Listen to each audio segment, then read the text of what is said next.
Hello everyone, welcome back to my channel.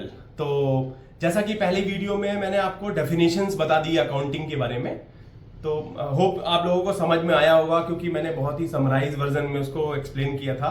क्योंकि जब आप बेसिक्स अकाउंटिंग स्टार्ट करते हैं तो उसमें अंडरस्टैंड करने के लिए सबसे पहले आपको समझ में आना चाहिए कि इसकी डेफिनेशन क्या है, होता क्या है अकाउंटिंग।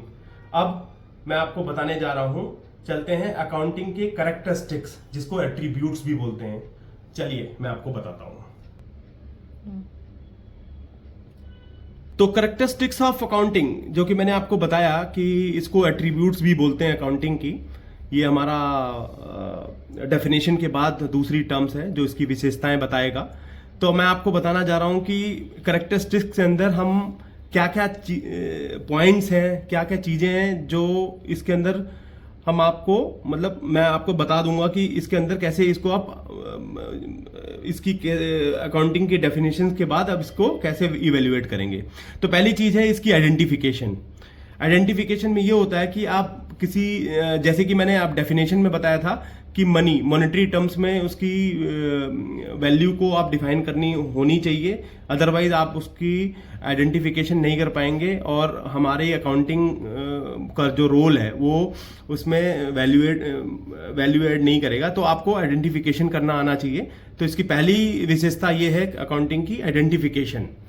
दूसरा आ जाता है कि मेजरिंग द आइडेंटिफाइड ट्रांजेक्शन। जो आपने आइडेंटिफाई कर रखा है कि ये बिजनेस ट्रांजेक्शन है, उसकी मेजरमेंट कैसे करोगे।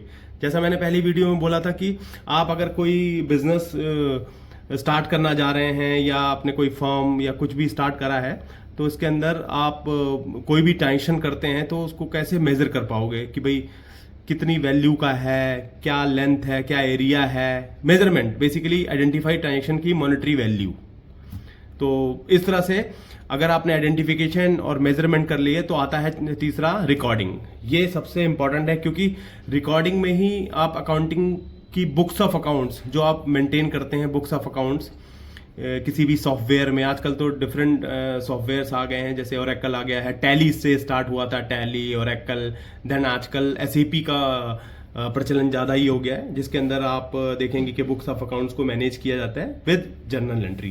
तो तीसरा टर्म्स है इसकी करेक्टरिस्टिक्स में, recording of books of accounts and journal entry.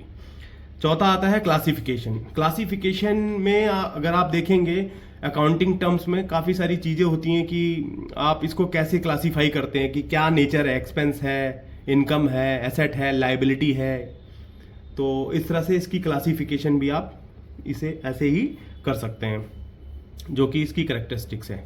Summarising, चारों चीज़ें करने के बाद आपको पता चलता है कि आप समराइज कैसे करते हो।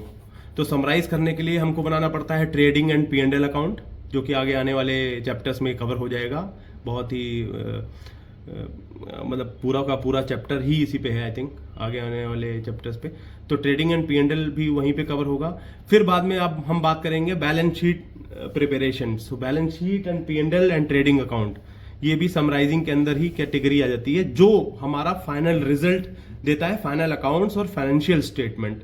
इन्हीं दोनों की कॉम्बिनेशन, इन दोनों के कॉम्बिनेशन से ही बनता है आपका फाइनल अकाउंट्स, जिसको हम फाइनेंशियल स्टेटमेंट भी बोलते हैं। तो फाइनेंशियल स्टेटमेंट, जैसा कि आप सब जानते होंगे, किसी भी कंपनी, फर्म या एंटिटी के लिए फाइनेंशियल स्टेटमेंट बहुत ही इंपॉर्टेंट है for income tax purpose and other statements के लिए। तो जो कि आपका financial year April to March इस तरह से Indian, as per Indian standard के अकॉर्डिंग चलता है।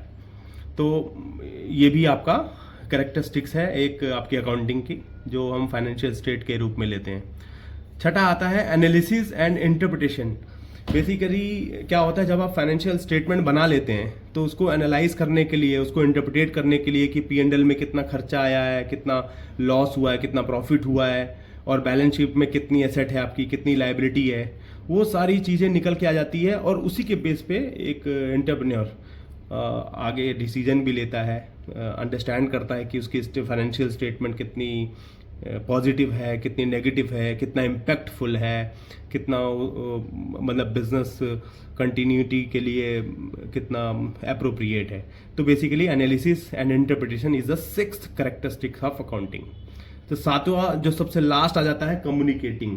कम्युनिकेशन में क्या होता है कि भाई अगर आपके पास फाइनेंशियल स्टेटमेंट रेडी है तो एक मैनेजमेंट जो होती है तो उसको आप फाइनेंशियल इंफॉर्मेशन से ही वो अप्रोप्रिएट डिसीजन भी ले सकता है कि बिजनेस में क्या एडवर्स है, क्या सही है, क्या गलत है। तो उस फाइनेंशियल डेटा से कि भाई उसकी टर्नओवर कितनी है, उसका रेवेन्यू कितना है, उसका प्रॉफिट कितना है, उसका लॉस कितना है, ये सारी टर्म्स को आइडेंटिफिकेशन करने के लिए कम्युनिकेशन इज़ वेरी इंपॉर्टेंट, जो कि अप्रोप्रिएट डिसीजन के लिए किसी भी एंटरप्रेन्योर को, किसी भी बिजनेसमैन को सबसे बड़ा रोल प्ले करता है।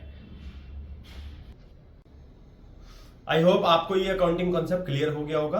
अगर आपको ये आपको समझ में आ गया है, अंडरस्टैंडिंग हो गई है, तो आप ज़्यादा से ज़्यादा इस वीडियो को लाइक करें और शेयर करें ताकि लोगों को ज़्यादा से ज़्यादा इसको बेनिफिट हो सके, बच्चों को।